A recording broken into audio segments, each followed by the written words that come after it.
Bonjour Selena. Bonjour Étienne. Alors aujourd'hui, de quoi parlons-nous? Alors aujourd'hui, on va parler de la serre programmable qu'on a conçue à A4. Oui. Donc, on va vous parler déjà de son utilité pédagogique, de comment l'utiliser, Oui. de sa conception, pourquoi elle a ces formes-là. Ouais, elle est plutôt sympa d'ailleurs. Merci. Et ensuite, on va parler donc du contenu des packs, des différentes... Voilà, les trois packs qu'on peut... C'est ça.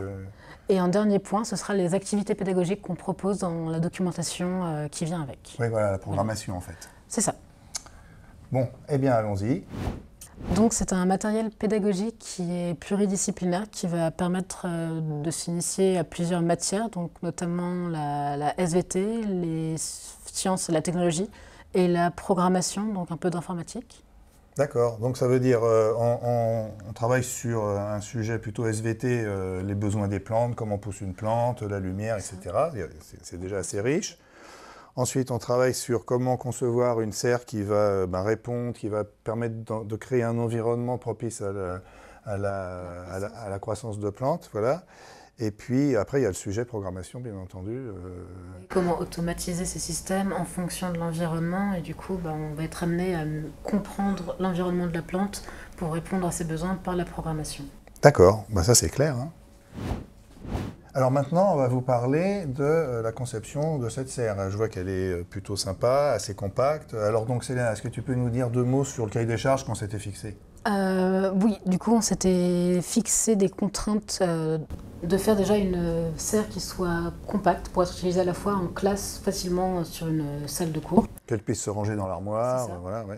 Esthétique pour qu'elle puisse également s'intégrer dans un environnement quotidien comme à la maison ou enfin, dans un salon par exemple. Oui, que ce soit un objet qui a vraiment du sens, que ce ne soit pas un simple matériel pédagogique, éventuellement moche. Oui. Et après on a voulu aussi une maquette qui soit facilement reproductible par les personnes qui vont l'utiliser si jamais il y en a besoin. Oui, c'est-à-dire que des élèves peuvent retravailler sur la reconception ou l'amélioration. Voilà. Donc elle est entièrement démontable, il n'y a pas de collage, c'est que des vis et il n'y en a pas beaucoup. Exactement. En plus, il y a un système d'emboîtement assez malin. Et dans le fonctionnement, on a évité le coût des charnières en les usinant, en les intégrant ici. Il y a des petites astuces de fabrication qui simplifient vraiment le modèle. Voilà. Donc il y a le couvercle qui se lève, voilà. C'est actionné par un servomoteur. Il y a, alors toute la câblerie passe un petit peu en dessous, mais ça reste quand même apparent parce que c'est un matériel pédagogique, donc voilà, il faut quand même que ce soit lisible. On peut la tourner vers la caméra pour montrer la carte électronique. Là. Je ne sais pas si la caméra voit bien, mais la carte électronique, elle est pas cachée à l'intérieur ou dessous, parce que c'est matériel pédagogique, encore une fois, il faut que les câblages soient apparents, visibles, mais quand même l'ensemble c'est pas mal réussi, je trouve, c'est plutôt esthétique. Mais... Selena, est-ce que tu peux nous résumer les différents capteurs, actionneurs qu'on trouve dans cette mini-serre? Je vais vous montrer comment elle fonctionne directement.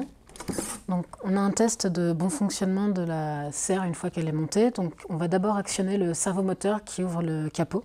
Donc, ouais, juste là.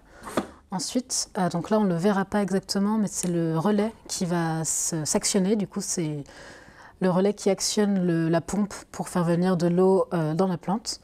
Donc les deux bandes de LED qui s'allument pour vérifier qu'elles fonctionnent correctement et en même temps. L'éclairage. Voilà, l'éclairage.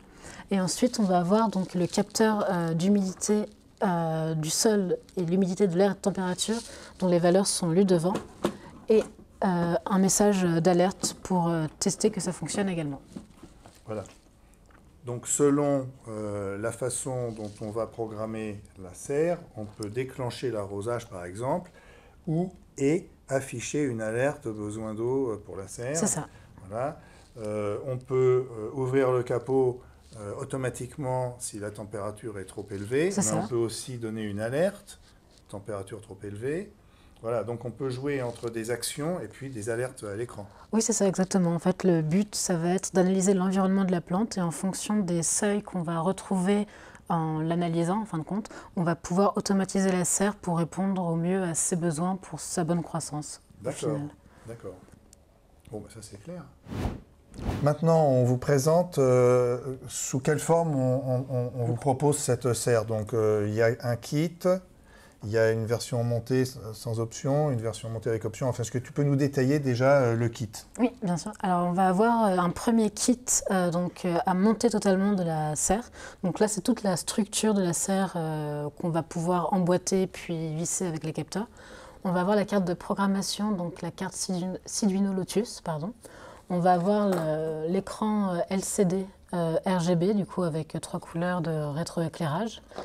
Un capteur de température et d'humidité. De l'air de l'air, exactement.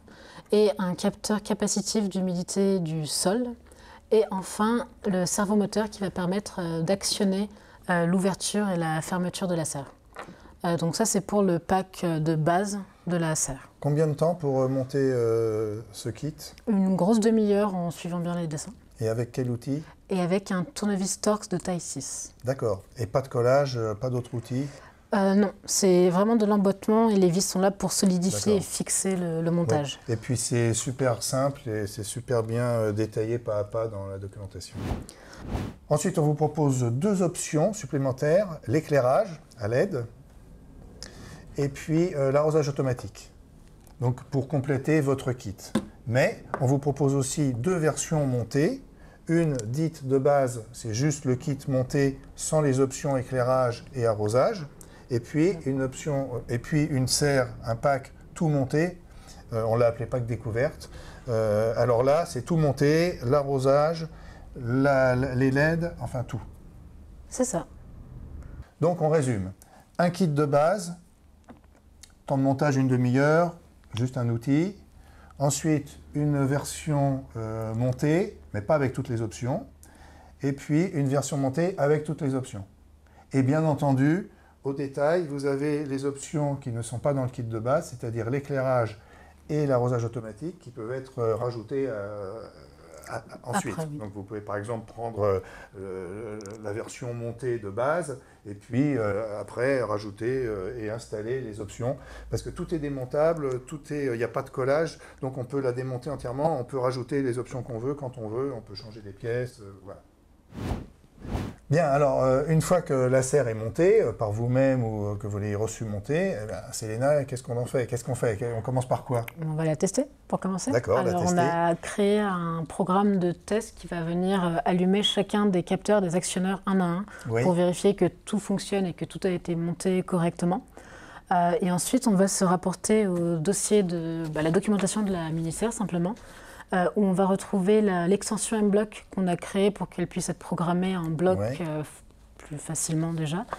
Et ensuite, on va pouvoir apprendre à connaître chacun de ces capteurs, à connaître la plante pour pouvoir la programmer en fonction de ses besoins qu'elle va... D'accord, ok. Donc les élèves ont un travail de reconnaître les besoins d'une plante donnée, oui.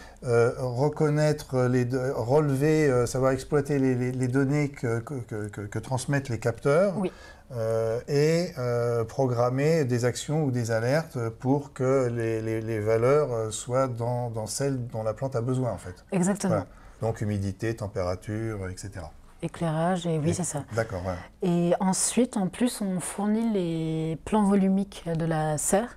C'est-à-dire que si les élèves le veulent, ils pourront aller plus loin et imprimer ou modéliser de nouvelles pièces pour améliorer la serre. Oui, le fait que tout soit, que toute la doc, toute la conception soit open, hein, je vous rappelle, on est sous charte Creative Commons, donc on vous fournit les fichiers volumiques.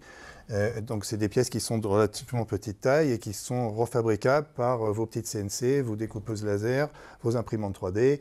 On donne l'exemple, par exemple, l'ouverture de la serre. On peut très bien refaire une pièce en impression 3D, peut-être plus esthétique, etc., etc. Voilà.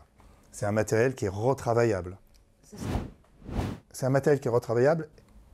Et sur la carte Siduino, il reste de la place pour rajouter des capteurs si on veut. Hein. Par exemple, tu me parlais d'un capteur de CO2 qu'on pourrait rajouter. Et voilà une idée de ce qu'on peut en faire et pour impliquer les élèves dans la reconception ou la modification ou l'amélioration de cet objet.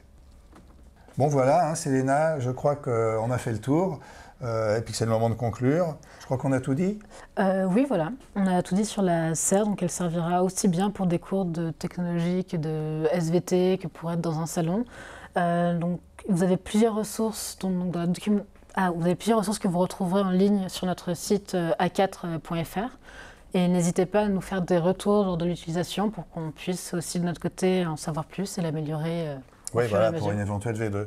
Donc, modèle volumique, dossier technique pédagogique, montage, tout en ligne sur www.a4.fr. À bientôt. À bientôt.